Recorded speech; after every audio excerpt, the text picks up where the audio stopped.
换刹车片，很多车主可能有点像傻子，就说要换，然后就走了，不管了。刹车片一般在3万公里保养的时候，你可以检查一下。但刹车片呢，你总是要换的，你可别说要换就不闻不问了。毕竟刹车它是非常重要的。刹车片最常见的是2种，金属的还有陶瓷的。金属的最常见，就是价格比较便宜，性能还比较好。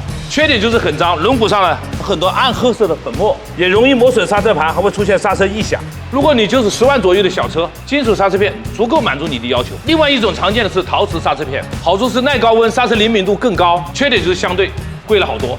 有人讲，经常跑山路的，要应对长时间下坡的，必须用陶瓷刹车片。我告诉你，金属刹车片的热传导很快，在应对长距离下坡方面，并不比陶瓷的差，所以大可不必。但你喜欢激烈驾驶的，我建议你用陶瓷刹车片，它能缩短一点点刹车距离。如果是20万以上的比较好的车子，那你不用想，直接选陶瓷的，刹车感觉你会更好一些。但更重要的是，换了刹车片，你一定要看它的包装，很重要。看什么呢？